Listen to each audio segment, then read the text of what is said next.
Ok, muy buenas noches, compañeros de Enfoque 360. Nos encontramos un fin de semana más en estas transmisiones en vivo. Estamos acompañados de grandes personajes, a lo cual mi amiga Patricia ya les va a comentar más adelante. Estamos con Alejandro y con Mario. Y con mi compañera Patricia. ¿Qué tal, Patricia? ¿Cómo estás? Buenas noches, buenas noches.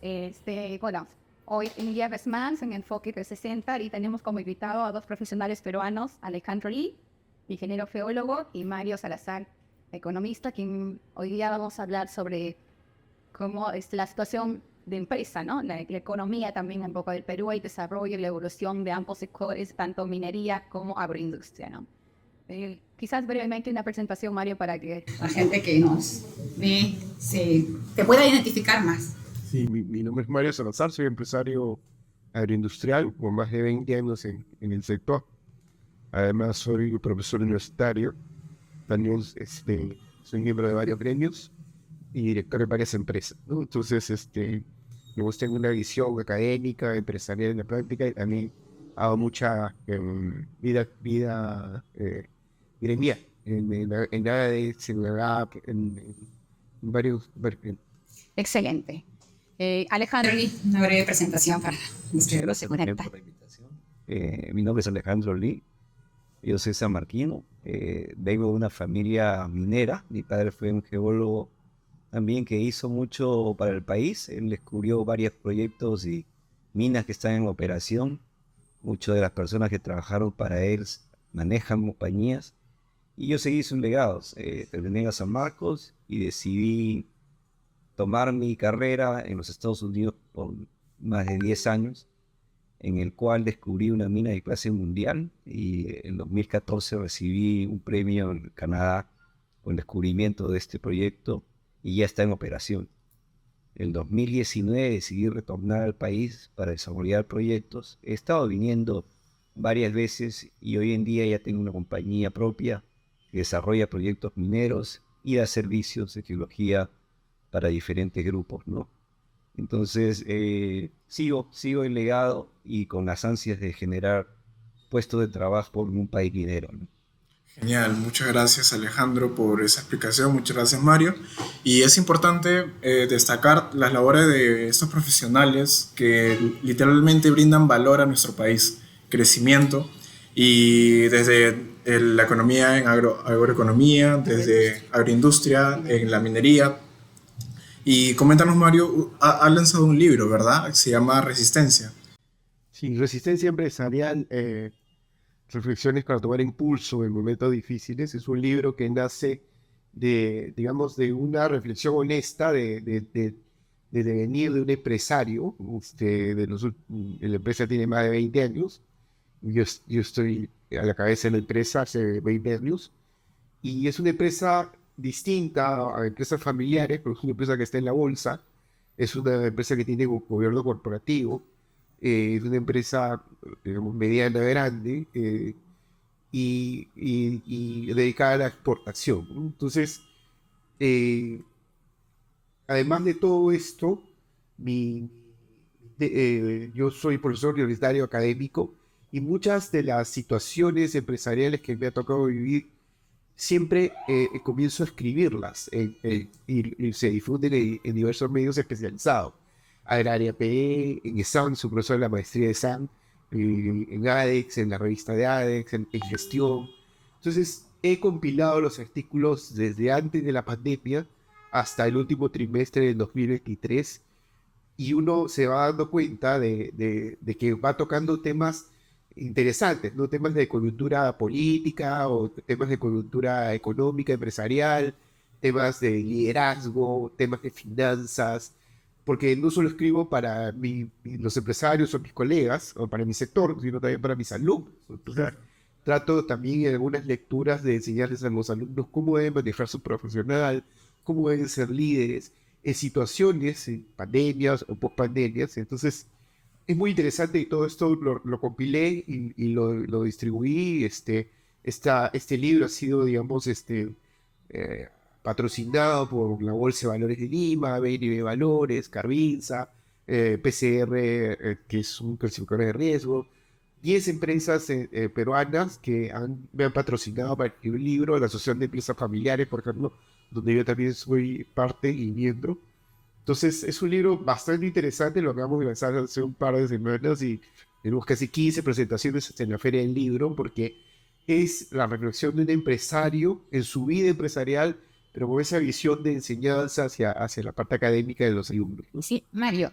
Bueno, el título de verdad me encanta. Me parece un título propicio por la coyuntura que hemos vivido, ¿verdad?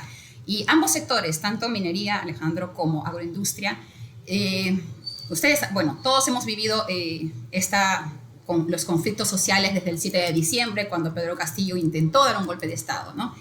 Y se vivieron momentos muy tensos para ambos sectores, tanto minería como agroindustria. También vemos que hay un sector de la izquierda, ¿no? Los comunistas, los socialistas, llamados ahora progresistas, que satanizan mucho al empresariado, ¿no? Tanto al sector minero como al sector agroindustrial. Alejandro, en el tema, por ejemplo, de resistencia empresarial en tu sector, ¿cómo lo ves tú? Definitivamente ha sido un reto, ¿no? En los últimos años, digamos, ha sido un reto porque tenemos que tratar de desarrollar proyectos, pero en un ambiente que no se puede desarrollar. Hay lugares que son inaccesibles para ir a visitar, para reconocer el potencial minero, y también son algunas veces peligrosos con estos temas que han habido sociales. Entonces hay una inseguridad para el inversionista, para poder lograr y desarrollar estos proyectos que no son fáciles de desarrollarlos, son complejos y requieren mucha inversión económica. Entonces ha sido realmente un reto. Y por eso el libro me parece el Título Resistencia Empresarial bastante propicio, creo, para el contexto que ambos sectores han vivido, ¿no? Y que se sigue viviendo, porque la amenaza todavía está latente.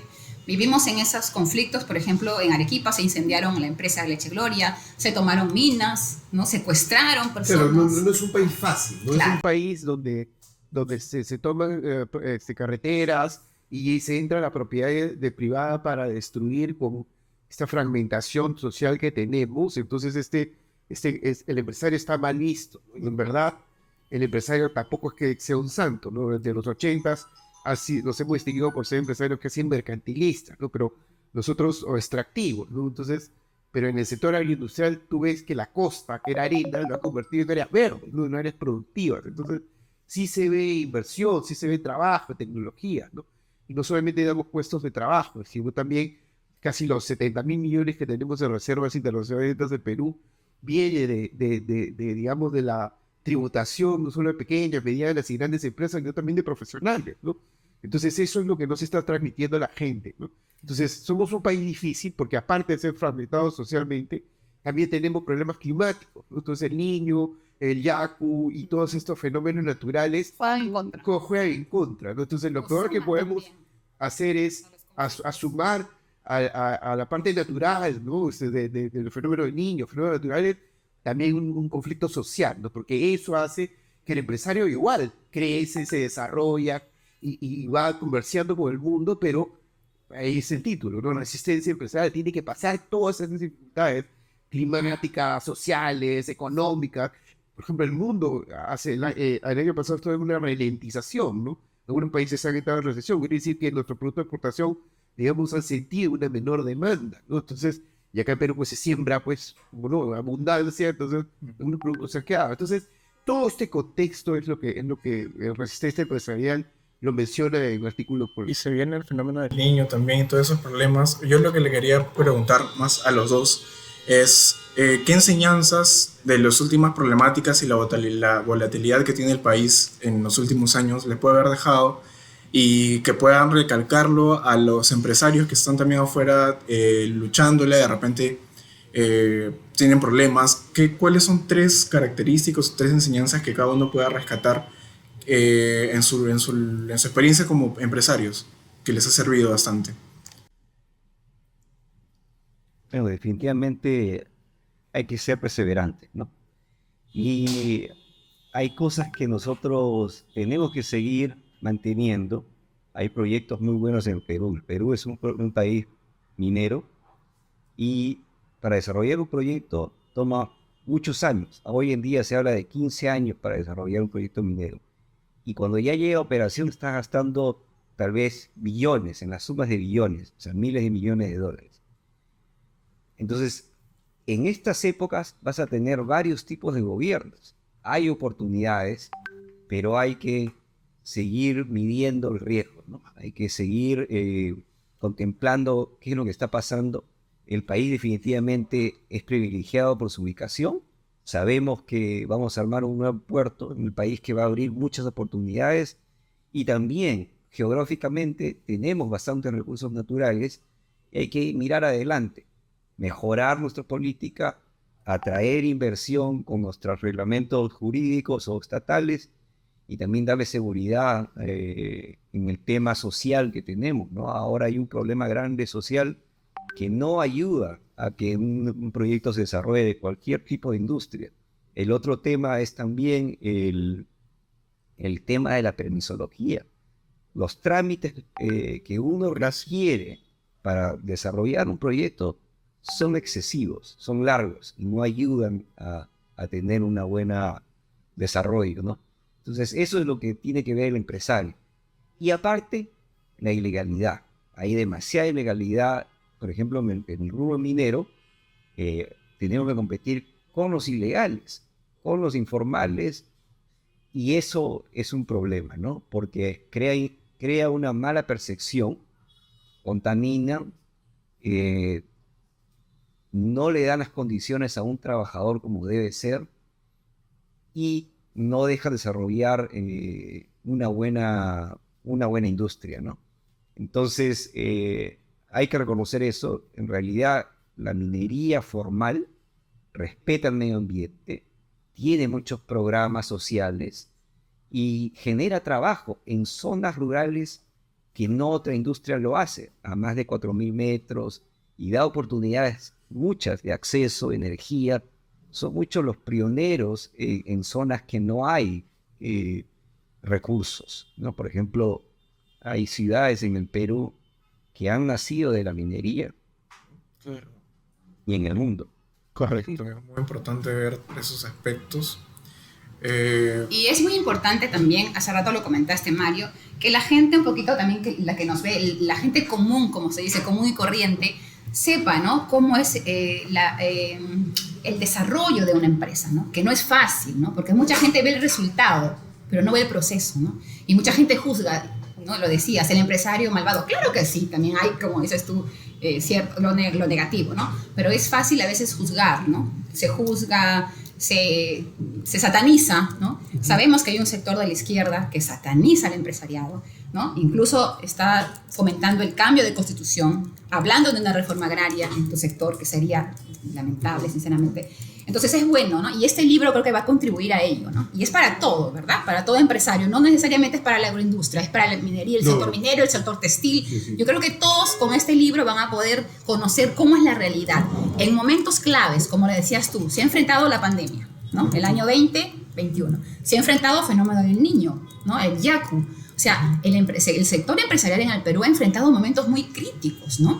Muy críticos, que quizás en otra coyuntura, quizás en otro país de repente ha podido generar pérdidas desastrosas. Sin embargo, todavía se mantiene, ¿verdad? Todavía en el sector minero y la agroindustria todavía hay estabilidad. ¿O me equivoco, Mario? Sí, y la pregunta que hacías respecto a eso, y le íbamos a tocar de las características. Sí. Yo quiero mencionar, bueno, lo que en un artículo menciono, como dice, ¿qué características de empresario? ¿No? El consejo, primero pasión, ¿no? Lo menciono en uno de los artículos. El primer artículo, ¿no? Trabajo, persistencia, ¿no? Que ya lo mencioné, están en ese empuje. Pero yo menciono dos más adicionales a estas, con las experiencias de aquello, una visión clara, ¿no? O sea, y la visión clara te permite un país que tiene libre mercado, de tratados de libre comercio con el mundo. Pues. Porque si fuese un país cerrado, ¿no? de economía cerrada, esto no tendría ninguna visión, porque los mercados nacionales no es nada, ¿no? O sea, nosotros en Arándano exportamos más de $1.000 millones. Entonces, si cerramos los mercados, ¿quién se come toda esa cantidad de arándano que produce el Perú? O sea, un crecimiento exponencial de los últimos años del arándano. Ahorita la industria en el Perú representa $10.000 millones. Es la segunda industria más grande después de la minería. llena más democrática, porque hay un montón de empresas pequeñas, medianas, dentro de este rubro, ¿no? En la minería también puedes ver eso. Entonces, uno es visión clara. Tiene la visión, muy bien, este es el producto, es lo que quiere el mundo, entonces hacia eso voy, ¿no? Segundo, recurso humano directivo. Yo tengo gobierno corporativo, tengo directores directivos y ejecutivos calificados, ¿no? Entonces eso también es difícil en este país encontrar mano de obra calificada. Un ingeniero geólogo de las características de la calidad de él son pocos, son contados con los dedos, ¿verdad? No son muchos en el mercado. Y el segundo es la transparencia de información. Y esto es importante, porque en un país como el Perú, donde hay mucha informalidad, la transparencia de las empresas es poca. Entonces, cuando tú tienes en un país desarrollado, lo normal es que un país tenga una empresa tenga sus números de manera transparente, es decir, sea perfectamente auditable por una clasificación de riesgos, etcétera, porque eso te da acceso al capital. Tasas de interés de 2.5, 3%, que son para proyectos mineros, para proyectos agroindustriales como el mío, medianos grandes, tenemos acceso al dinero del extranjero que cuesta 5, 8% cuanta hora, un agricultor está en 30, 45% en una caja, o 80%. Entonces, ese acceso al dinero barato para hacer proyectos grandes, solo te lo da una empresa que tenga transparencia. Pero estás en un país lleno de informalidad, lleno de reglas medio raras, donde te impide ser transparente, ¿no? Entonces, estamos en un momento en el que hay un grupo de empresas que sabe qué hacer, tiene la visión clara, el empuje, la persistencia, todo, pero en un país complejo, ¿no? Entonces, Respecto a las leyes. respecto a las leyes, de pronto todo. Claro, pero ¿de qué manera se puede reformular eso? O sea, ¿cómo el sector puede de repente tener ese diálogo con congresistas, ¿no? Que son los encargados de modificar leyes, para mejorar esos aspectos que mencionas? Yo creo que es más que los congresistas, ya estamos hablando de gobiernos locales, nacionales y el gobierno central, ¿no? Que comiencen todos a hablar de un...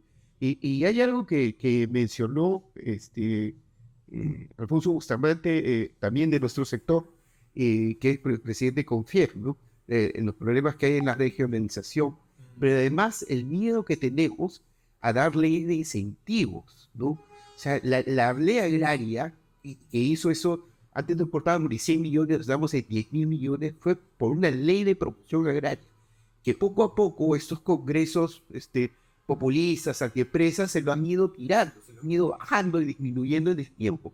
Y se ve la curva, claro, cuando la ley de promoción agraria cae o le quitan muchos de sus componentes o la desarman, comienza a caer el crecimiento. No dice que comenzamos a caer, sino que antes crecíamos al 22% interanual y ahora crecemos en 12% y estos últimos años vamos a crecer en 2, 3, 6%. Una tendencia negativa. Una tendencia hacia la baja de crecimiento. Entonces, tú dices, oye, ¿qué está pasando? Y lo que noto mucho es que hay poca falta de ley de promoción.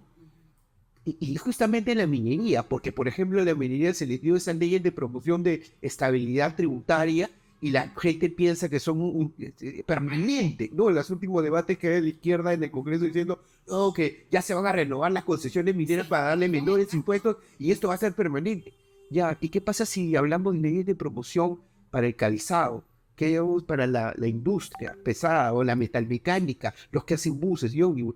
¿Por qué siempre tenemos que estar pensando en ley de promoción de minería primero y después el agro? ¿Por qué no bajamos a otras leyes de promoción que sean interconectadas con el gobierno central y rural para las pequeñas y medianas empresas? Pero no pensando solamente, sino en nivel de tecnología. Entonces, esas son las cosas que no se están pensando. Seguimos hablando de minería, seguimos hablando de la industria, pero el país es más que eso. Es mucho más que eso. Desde los conflictos de Conga hasta la actualidad se ha visto bastante mellado el tema minero y cómo ha sufrido esa inversión extranjera o inversión de capital en este sector, ¿no? Y justo como nos comenta Mario, ¿cómo se visualiza este sector en el futuro? Porque hay más capital que quiere invertir en el país de forma formal, porque informales hay bastantes. Más bien, ¿qué se está haciendo para luchar contra ellos? ¿Hay una política? ¿Hay algo? ¿No? Entonces, no sé si nos puede comentar un poco más sobre el tema. Efectivamente, como te mencionaba, el país geológicamente o geográficamente estamos privilegiados por su ubicación. Y ahora, con la coyuntura que existe, la necesidad de ir a una etapa verde en el mundo, nosotros tenemos el potencial de cobre, ¿no? El segundo en el mundo después de Chile. Pero con los problemas políticos que existen en la región, nosotros estamos bien vistos, a pesar de los problemas que hemos tenido en los últimos meses o años. Debemos tener la capacidad de tomar esa oportunidad. Debemos dar una seguridad jurídica, debemos regular esos problemas que tenemos de permisología y hacer más controles con el tema de ilegalidad minera, ¿no?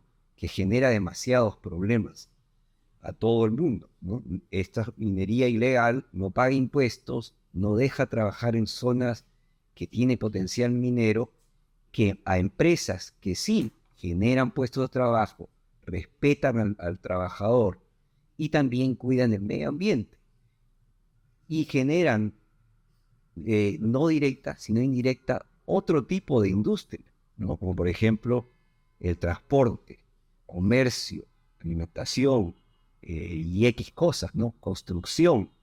Entonces, el gobierno y todos creo que debemos poner nuestro grano de arena y tomar esa oportunidad, ¿no? De poder seguir desarrollando estos proyectos que no son fáciles de desarrollar, son complejos, y hay la oportunidad que va a generar inversión para generar otro tipo de industria también.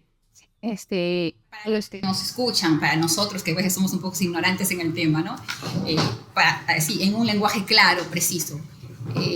Desde la época de los 90, ¿verdad? El Perú ha sufrido una serie de cambios. Aunque por ahí algunos dicen, no, que el Perú está horrible, terrible, maldita la Constitución y todo, ¿no? Que esa Constitución no vale, que mira, que por aquí.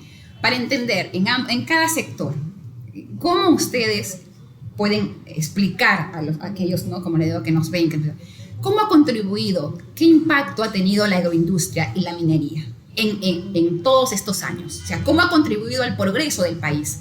¿Ha contribuido realmente? O sea, porque como sabemos hay un sector que hace eco de sus voces, que sataniza ambos sectores, ¿no? Tanto la minería como la agroindustria, al empresario en general, ¿no? Hemos visto cómo en este conflicto del 7 de diciembre hasta febrero se han tomado represalias, ¿no? Atentados contra ambos sectores, y eso es grave. Entonces, ¿por qué? Porque mucha gente a veces, no sé, ignora los beneficios, las bondades que tiene, y eso hay que comentarlo, ¿no? Y estos espacios quieren motivar eso. Nosotros nacemos con una motivación de darle, como se dice, al empresariado, a las personas comunes y corrientes, a todas aquellas que contribuyen a un país mejor, a que expresen, ¿no? A que compartan ese mensaje. Mario, explícanos un poco cómo ha contribuido el sector agroindustrial en el progreso del país. Y también, Alejandro, cómo ha contribuido la minería, ¿no? Cómo ustedes, que son profesionales, que dominan el tema, lo ven y lo exponen. Lo que puedes ver tú en la costa peruana, todo Trujillo, esa zona era un desierto, ¿no? Uh-huh. Y ahora, gracias a Chaibochi y a una serie de irrigaciones, digamos, miles y miles de hectáreas han contribuido con el desarrollo de la costa peruana y de la sierra también. Uh-huh. Actualmente, entre trabajo directo e indirecto, mi sector más o menos es 4.1 millones de trabajo directo e indirecto, ¿no?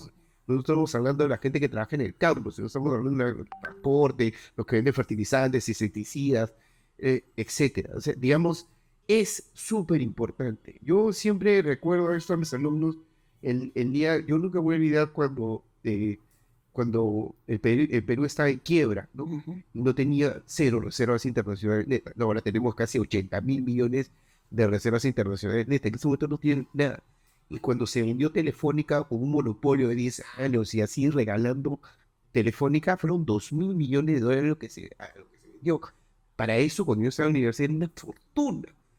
Yo me acuerdo también haber estado en esa época, era estudiante universitario, y ahí estaba Carlos Bologna, el mismo Ahmed, que ya murió, el papá, y Janini, y se llevaba la contabilidad del país como una bodega. Ingresaba de las privatizaciones ese dinero y decían, bueno, esto va para el Ministerio de Salud, esto va para acá, esto va para acá.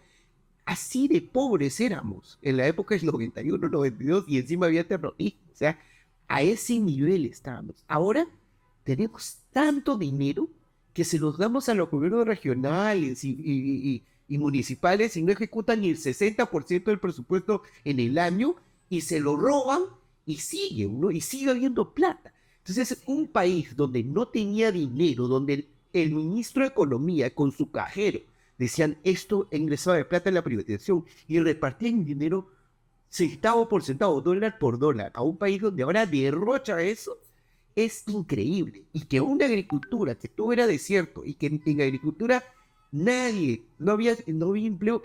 Tú pasabas en Casma o Trujillo una camioneta y subías a la persona por un sol si quieres a trabajar en el campo. Ahora tienes que ponerlo en planilla y está bien. Tienes que darle, inclusive nosotros en nuestra empresa tenemos psicólogos, tienen seguro, tienen psicólogo, tienen agasajos por el día del trabajo, el día del padre, de la madre, el día del ambiente, el día de lo que sea. O sea, más es festividad que otra cosa. Entonces, es un trabajador súper mimado, que si le pagan un sol más, se va a otro lado. En el país de los 90, la gente lloraba por empleo. La generación anterior a la mía de los 80 se fue del país. Yo ingresé a la universidad en el 93 y era o me quedaba en el país o salía. Y yo tenía dinero para irme, pero me quedé y hice empresa. Entonces, tiene que notarse, al margen del color político en el que estés, el dinero es el dinero. En ese momento no teníamos nada de dinero y ahora tenemos un montón. Tanto es así que permitimos que nos roben. Y aún así El tema de la corrupción es un punto aparte, ¿no? Es un punto aparte. Yo, bueno, te cuento, ¿no? Entonces, yo tengo a veces colegas que dicen, son bastantes comunistas y que la Constitución, que mira que el Perú está así, así. Y yo a veces camino por lugares bastantes, bueno, los sectores, ¿no? Por ejemplo, San Juan de Amancaes, que es un sector, ¿no? Y yo le digo a una colega, pues sí, mira qué daño nos ha hecho la Constitución del 93, casas de 6 pisos, de 7 pisos. ¿Cuánto daño nos ha hecho la Constitución del 93, ¿no? Porque yo le digo igual a la gente, recordemos, o sea, no seamos ingratos, recordemos cómo era el Perú en los 90, como lo acabas de mencionar, y es importante, Mario, que la gente sepa, ¿no? Cómo era el Perú en los 90, en los 80, ¿no? La situación que se vivía y cómo estamos ahora. Y como dices tú, a pesar que nos roban, que hay corrupción, la minería da miles y miles de soles, de millones, ¿verdad? Nosotros somos antachinos de Huaraz, en Huaraz, Antamina, millones, miles. La corrupción es otro tema. Solo quería decirte, hablando de esto, un tema, la palabra inflación. Tú coméntale a un muchacho de 20, 18, 23 años en este país que es inflación, no tiene la menor idea. Y en el mundo no tiene la menor idea. Pero antes la inflación. Pero tú le mencionas a mi papá, a tu abuelo, ¿qué es inflación? Y se asustan. El mundo actualmente está subiendo las tasas de interés, la Reserva Federal, el Banco Europeo, etcétera, porque quieren mitigar la inflación, porque todo el mundo se muere de la inflación. Bueno, Perú en el 85-90 tuvimos un 5.000% de inflación. Yo me acuerdo que vino un profesor Dorbush, que ya murió de la Universidad de Chicago, y nos miró y dijo, siempre. Era increíble, porque en el mundo... También has vivido esa época, ¿no? Claro. ¿no? Y San Marquino todavía, con los... Yo leí... Ahí era el nido de... Leí el libro del economista que ayudó a resolver este problema y él decía, este gobierno nos volvió millonarios. Porque recuerdo que mi papá me regalaba la propina en caja de zapatos. Había tanto billete que no servía para nada. Estás hablando de los años 85, 90, por ahí, claro. ¿no? Y una cosa que Que quería preguntarles, y por redes nos han estado preguntando, es ¿qué cambios estructurales consideran ustedes que hay en la Constitución del 79 y el 93 que permitió este crecimiento? Yo quería comentar también y comparto con Mario la diferencia que hay de esas épocas a las de ahora, ¿no? El Perú en esas épocas de los 90 no recaudaba muchos impuestos. Hoy en día recaudamos muchos impuestos y estamos bastante competitivos con otros países. Uno paga impuestos más que otros países en el Perú. ¿Ya? Y ya es un país o es un mundo globalizado donde necesitamos competir para atraer la inversión. Entonces, debemos mantener inteligentemente qué ofrecemos al país para la inversión privada y nacional, porque si no el dinero se va donde sea más rentable. Eso hay que tenerlo claro. Por otro lado, la inversión que tenemos tiene que ser inteligentemente dada, ¿no? Porque los proyectos también toman tiempo desarrollar, ¿no? Entonces, creo que tenemos que seguir adelante en mantener una buena política para el país, ¿no? Mario, el odio de la izquierda Al sector empresarial.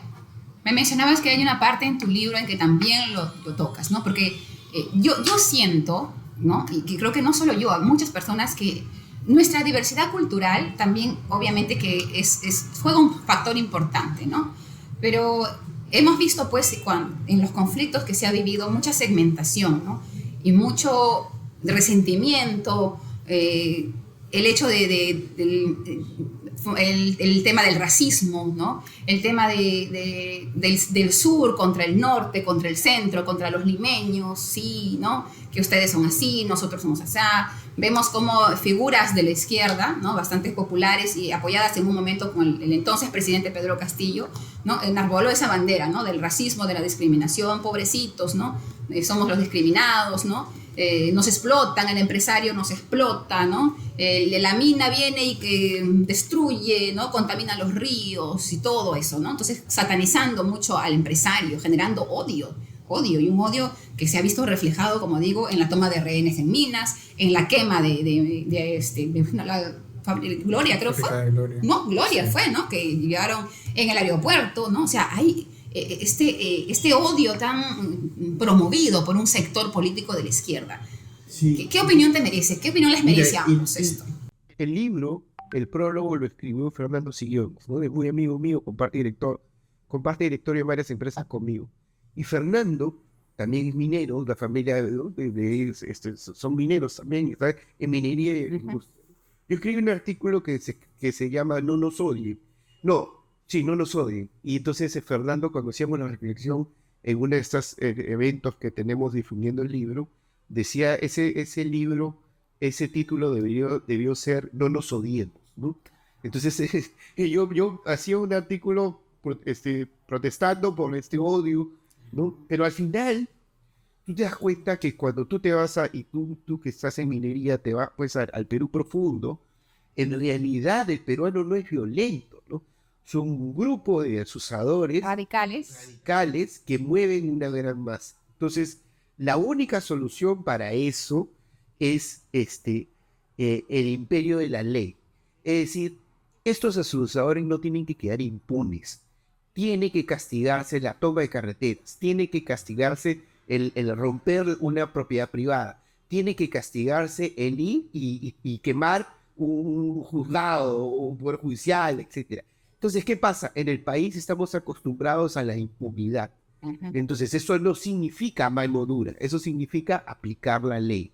Entonces, y Fernando, nosotros formamos una asociación en donde, por ejemplo, detectamos a la gente que toma carreteras y les comenzamos a hacer juicios. ¿Sí? Si ustedes se dan cuenta, si ustedes han tenido algún problema legal,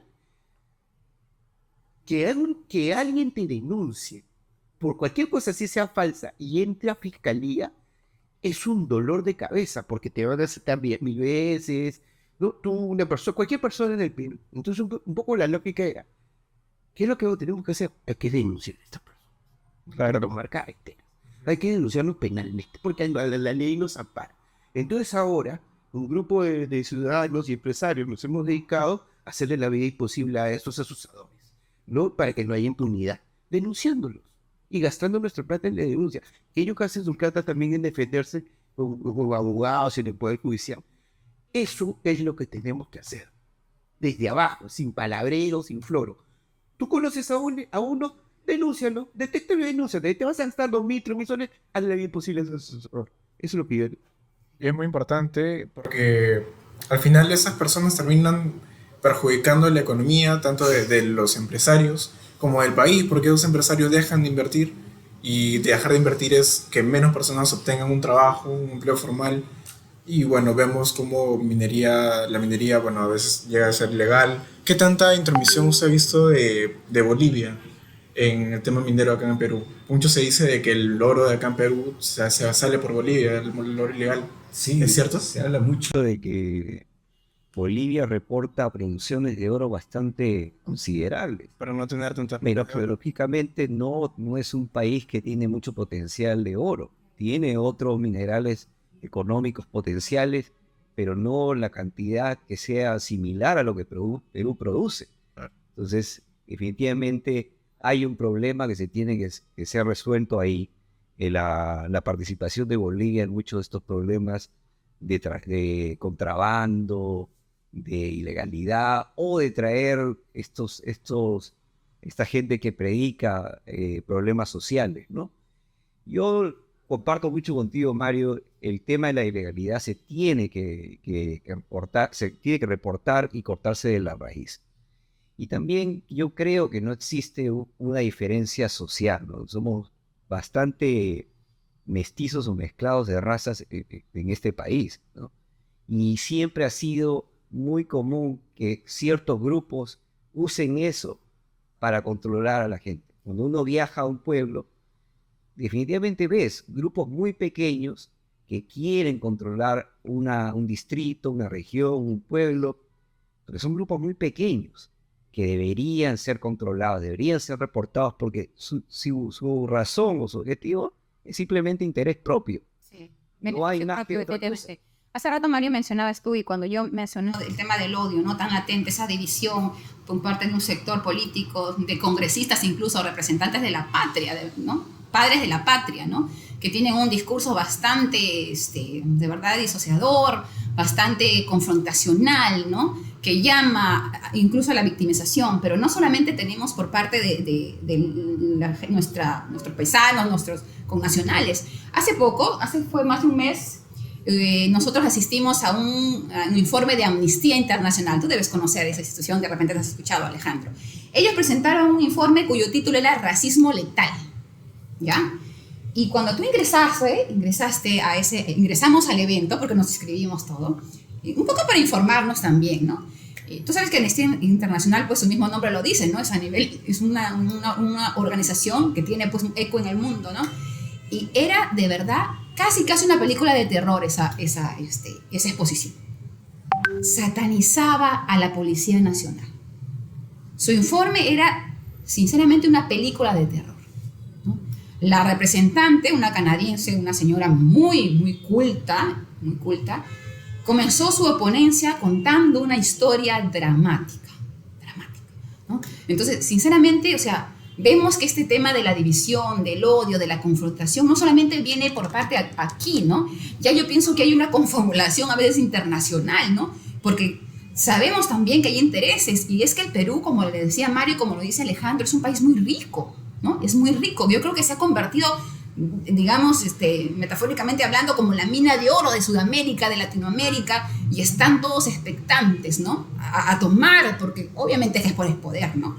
Pero, y sinceramente, eso de Amnistía Internacional, ese informe, y ahora también de la Comisión Internacional de Derechos Humanos, donde prácticamente también habla que el Perú es un país que no se respetan los derechos humanos, que hay matanzas extrajudiciales, ¿no? Que las Fuerzas Armadas, que hay una dictadura, ¿no? Sinceramente, deja mucho que desear esa injerencia internacional.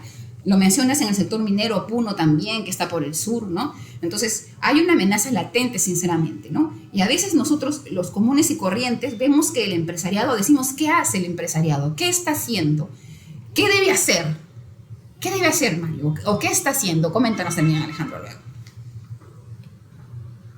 Yo creo que el informe de Amnistía Internacional de Derechos Humanos está portado, donde sale pues la señora Nina y unos aviones y unos petardos ahí. Yo creo que se ha dejado peor.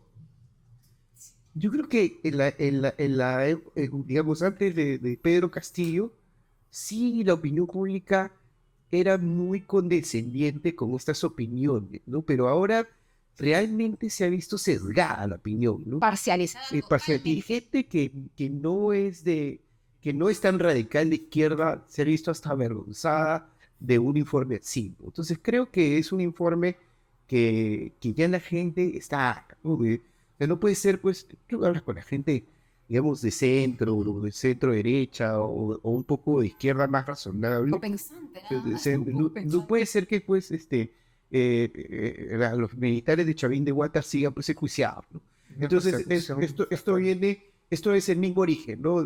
Comisión Interamericana de Derechos Humanos, informes, juicios, etcétera. Entonces es la misma historia de injusticia, ¿no? Se pretende repetir la misma Entonces, historia. pero ya la gente está aprendiendo. Creo que con los que hablo son más conscientes de que realmente son opiniones de profesionales medio sesgados, ¿no? ¿Qué hay que hacer el empresariado? Realmente contar la historia como es. No tenemos espacios en nuestras empresas para contar esto porque somos empresas productoras, ¿no? Pero digamos, cada vez que escribimos un libro, y eso es algo que, por ejemplo, el otro día hablábamos con Vania Thaís, que también está promocionando el libro, y decía el rol del empresario en la intelectualidad o en escribir, ¿no? O sea, porque si vas en los grandes escritores son de tendencia de izquierda, ¿no? Entonces, ¿de qué momento el empresariado, aparte de producir y generar empleo y tributar, se va a dar un tiempo también para producir literatura que cuente, digamos, de ese lado, el gran sacrificio que se hace para generar puestos de trabajo y tributar, ¿no? Entonces, es una contribución de esas, porque escribir un libro toma tiempo. El dinero, bueno, para un empresario podría ser algo relativo, pero el tiempo, ¿no? El tiempo y la difusión. Entonces, creo que el empresario debe ser más responsable en ese lado, porque si no, todas estas narrativas de izquierda son las que ocupan, digamos, los medios de comunicación. Entonces, este es un medio de comunicación, digamos, donde se transmiten estas ideas, ¿no? O sea, aquí no hay nadie recalcitrante no, somos empresarios que tenemos una vida normal y común y corriente y queremos servir para todos. Me parece muy importante lo que comenta, es crear más literatura y que se enfoque más que todo en la derecha en algo objetivo. Porque cuando uno va de repente a algunos tiendas que te venden libros, hay bastantes libros de izquierda, tú te vas al lado político y casi todo de izquierda, te vas al lado de incluso de negocios y es muy popular, pero no se habla algo muy concreto. Entonces, le agradezco, gran Mario, por el aporte en su libro y dar la opción a que otros empresarios tomen esa misma iniciativa, ¿no? Porque usted menciona algo muy importante y que considero que también lo debe tener muy en cuenta, que es el tiempo. El tiempo que puede tomar hacer un libro, redactar, escribir, hacer las correcciones. Uno tiene un trabajo, tiene que producir, tiene deberes a los accionistas, hacia varias personas que pueden sonar un poco conflictivos con el tiempo donde queremos invertirlo. Entonces, me parece que es una buena iniciativa que usted está tomando y me gustaría en lo personal que más empresarios tomen esa iniciativa y que de repente no pueden estar tan inmiscuidos dentro de su empresa en decir, en contar cómo es que han crecido, qué es lo que sí funciona, que no se dejen engañar a sus colaboradores. Pero a través de libros creo que es un buen aporte y de verdad muchas gracias por eso y es eso, ¿no? Sí. Yo solo quiero comentar un punto. El otro día, hace unas 3 semanas, estuve en una reunión con Carlos Añaños. Él ha renunciado de todas sus empresas y ha comenzado a hacer mucha obra en cuanto a analfabetismo y desnutrición en Ayacucho y anemia, ¿no? Entonces él cuenta una historia. Claro, que todo el mundo dice va a ser presidencial, todo el otro día le escribió por WhatsApp a Carlos, ya está en ¿Pero por Madrid. qué no? ¿Por qué no? Podría ser, ¿no? Es un empresario de éxito y que ha decidido dejar los negocios para el progreso de su Ayacucho. Entonces hay empresarios que tienen ese nivel donde dicen yo ya no necesito trabajar. Entonces se desprenden de eso para colaborar con su país. Eso tiene que ser definido. Claro, y eso es importante porque, como decimos, ¿no? Estos espacios y también el hecho de que demostrarse no solamente el lado malo, sino el lado positivo, ¿no? Por ejemplo, Alejandro, hace rato te decíamos, ¿no? ¿Cómo contribuye tu sector, el sector minero, cómo ha contribuido y cómo contribuye al progreso del país? Que la gente sepa. Es uno de los motores de economía más importantes. ¿No? Por ejemplo, muchas compañías o grupos empresariales están metidos en este rubro. No todos los proyectos llegan a ser una mina en operación. Creo que más de 1000 proyectos que se explora, uno llega a ser una mina en operación después de 15 años. Y cuando todas esas etapas se llegan a cumplir, estás hablando de billones de dólares de inversión. Y estos han generado puestos de trabajo en alturas de más de 4000 metros sobre el nivel del mar, donde no hay muchas opciones de empleo. Y estas pueden generar educación al poblado que está cercano, puede generar una carretera de acceso, puede generar una línea eléctrica y muchas otras cosas, una posta médica relacionada con el Estado, ¿no? Tampoco no es la función de la empresa traer todos esos beneficios, pero sí Es apoya un aporte, ¿no? a que se inicie un aporte a la región. Y por otro lado, como hemos estado conversando indirectamente, hay otros beneficios, ¿no? Por ejemplo, la exportación, la construcción, otros empleos. Y personalmente, donde yo estoy tratando de desarrollar unos proyectos, quisiera desarrollar proyectos, por ejemplo, de poner árboles, ¿no? De La deforestación. deforestación, sí, justo, tú estás en Ayacucho, ¿verdad? Sí, Tú ahora que vas a Ayacucho, ¿cómo ves la situación de las personas? Porque Ayacucho fue un sector muy, como se dice, complicado con el terrorismo. en el sector donde yo estoy, gracias a Dios, o he tenido la bendición de que la zona donde he estado no he tenido ningún problema con las comunidades. Más bien ha sido bastante positivas porque no hay trabajo. Están buscando trabajo.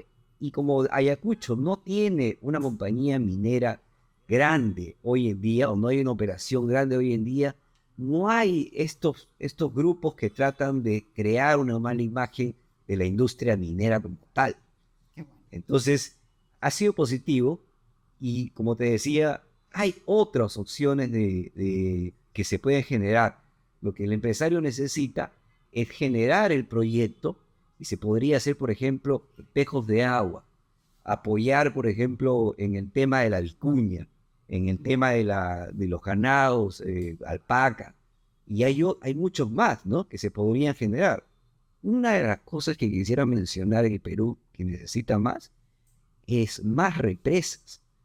Tener represas en el país generaría muchos beneficios, porque podríamos irrigar la costa en las épocas que tenemos baja de agua o sequía.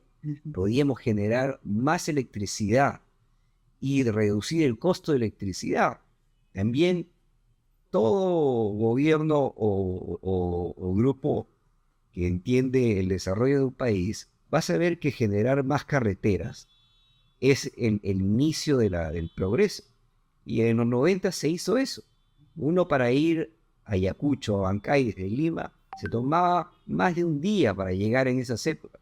Hoy en día, con las carreteras que tenemos, las empresas pequeñas, los grupos empresariales o los comercios pueden sacar sus productos de esas zonas. Y eso es lo que necesitamos más. Por ejemplo, más ferrocarriles. Y ya deberíamos pensar también en el tema sostenible, ¿no?, del medio ambiente, el respeto que se tiene, buscando una calidad de los productos que sacamos, porque definitivamente ya vivimos en un mundo globalizado y todos, y la izquierda no puede negarlo, pero todos nos beneficiamos del capitalismo, en cierta manera.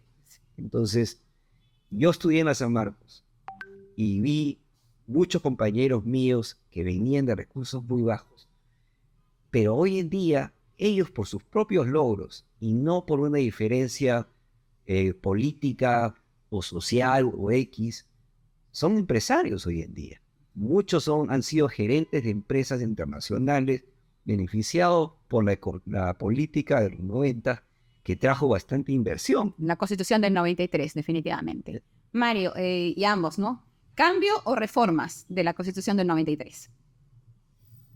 Yo creo que la Constitución del 93 en el capítulo económico necesita mayor sensibilidad y actualizarla. Porque, Pero tenemos una economía social de mercado. sí, eso es indiscutible, hay una base, pero hay que ampliar en la promoción de sectores un poco más modernos, ¿no?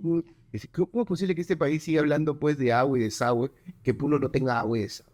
¿Cómo es posible que el gran potencial que tiene la reforestación, Chile, la segunda economía después del cobre, son los pinos, son los pinos, ¿no? Exportan más de 10.000 millones de dólares en Chile. Y Perú exporta 60 millones, ¿no? Entonces, claro, yo estaba con Samuel Dyer y con otros empresarios que están metidos en... ¿Y qué áreas son propicias acá en el Perú para sembrar? Toda la parte de la selva. Toda la parte de la Toda la selva. parte de Teica, Pino. sí. Entonces toda la selva se baja. Entonces yo le decía, bueno, ¿cuál es el problema ahí?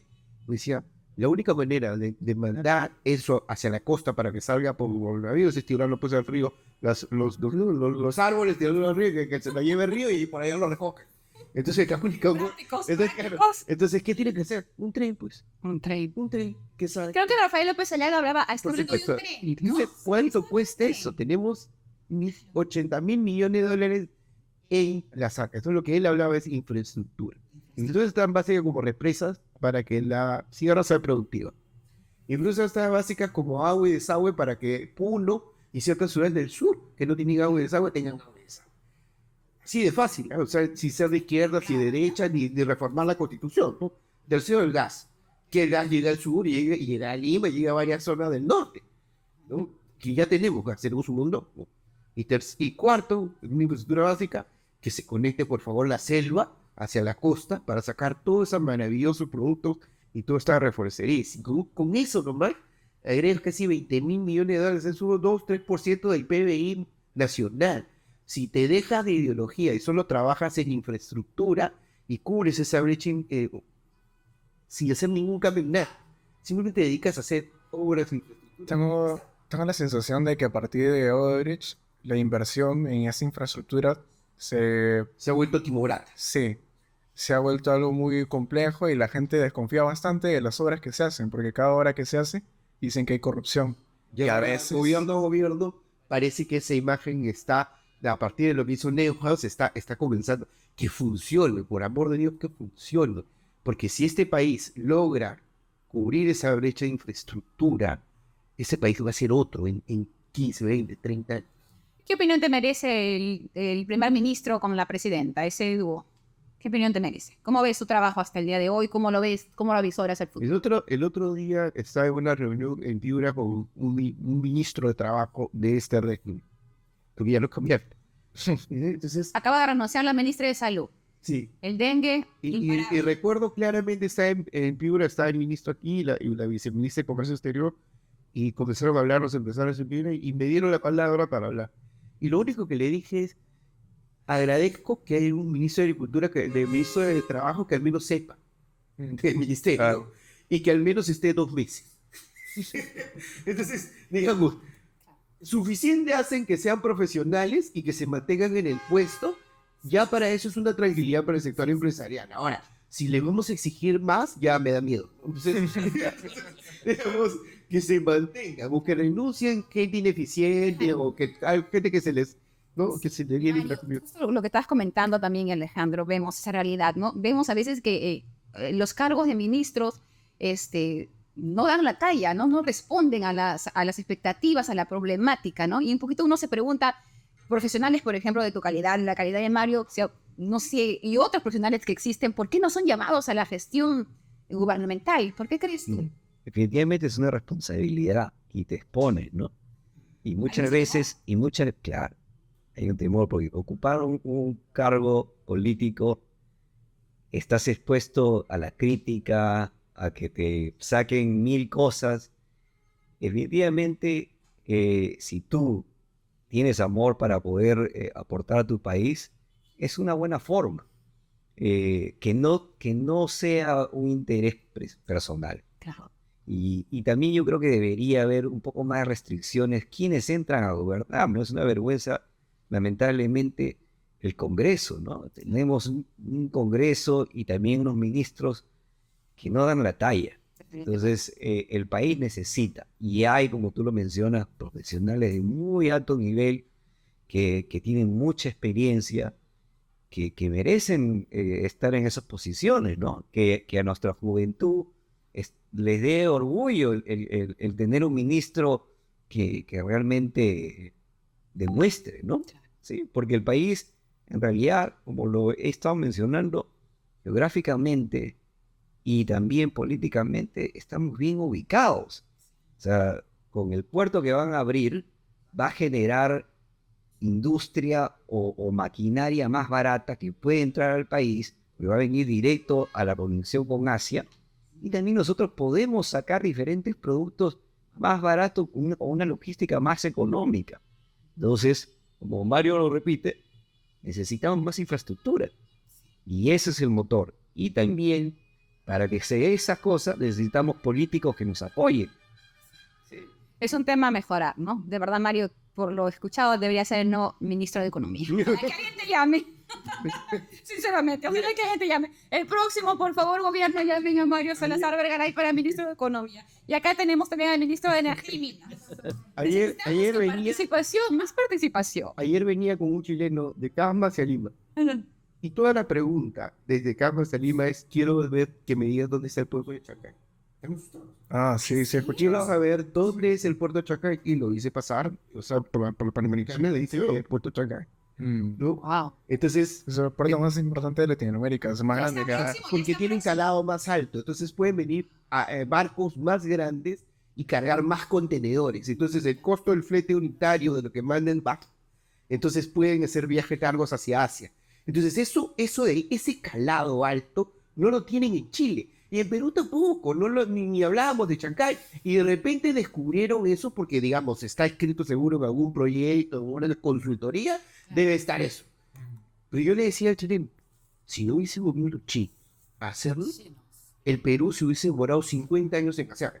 Pero ahora que están los chinos y lo están haciendo, esto va a tomar un par de años. Creo que el próximo año viene Xi Jinping para inaugurar. Ha sido un aporte de tus ancestros. Entonces es algo bien interesante porque eso es infraestructura. Y el impacto es brutal.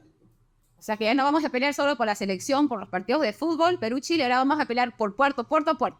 Porque no solo el Perú se beneficia, sino se beneficia la región, ¿no? Los otros países de los costados. Y nosotros podríamos ser el nexo. Entonces, trenes. O sea, no hay más que pensar, trenes. Necesitamos trenes para mover las cosas. ¿Ustedes creen de que la influencia de China en sus inversiones en Perú sea un riesgo tal vez para Estados Unidos, que no lo vea de una buena manera? A ver, yo soy suscrito a la revista The Economist y todas las semanas leo The Economist. Entonces, Estados Unidos está en un gran problema con China, problema tecnológico. Están peleándose por chips. O sea, ¿quién hace una cosa es un chip de almacenamiento y otra cosa es un chip de procesamiento? Y otra cosa es un chip que agarra todo esto de la inteligencia artificial. Bueno, esas fábricas que construyen eso están en ciertas partes del mundo. Y Estados Unidos entonces, digamos, China, su interés no es agarrarse una mina ni el puerto. Son cosas pues básicas, ¿no? De agarrar un puerto, esa cosa. Pero donde está la gran pelea es en la tecnología. Ahí está la pelea, porque esa tecnología te mueve tanques, armas y un montón de cosas. Entonces, el mundo está dividido en eso, en un Estados Unidos que quiere cuidarse de China y una China que está queriendo agarrar esa tecnología. Tanto es así que los productos primarios, el departamento de compras llama y compra contenedores de papel, tapabocas, lo que tú quieras de China. Ya ahora China ya no es la fábrica del mundo. Ahora la fábrica del mundo se ha dividido en Tailandia, Taiwán y todos esos sitios. Entonces ahora todo... Sí, y la India. Entonces ahora cuando quieres importar más barato ya no llamas a China, vas a la India, Singapur, a todos estos sitios. Y eso se ha vuelto la fábrica del mundo. O sea, el país geopolíticamente, el mundo geopolíticamente está cambiando. El Perú, ¿qué es dentro de todo eso? O sea, y Latinoamérica mucho menos, con todos estos problemas que tiene Chile, Colombia y estos presidentes impresentables, ¿no? En Centroamérica, etcétera. Y lo que más pena da es que nuestra mejor gente se está yendo. Es el mismo fenómeno, antes era un fenómeno dramático, ¿no? En los 80 a 90, porque toda la familia juntaba dinero para comprar el pasaje a él para que se vea ilegal. Ahora, estás en Europa y de repente estás con un amigo súper preparado y se fue a Europa y ya se fue, pues, porque tenemos libre visa, no hay que pedir visa Schengen y nada. Entonces, nuestros mejores cuadros están yendo silenciosamente. Y este país tiene un montón de infraestructura que hacer. ¿Dónde están? Entonces, el problema es más complejo que el Perú. Entonces, hay veces esa mirada de Perú que todo el mundo nos envidia y que todos quisieran. Hasta Argentina ya tiene funcionando sus minas de litio. O sea, Chile tiene funcionando sus minas de litio. Bolivia tiene funcionando sus minas de litio con inversiones canadienses, inversiones...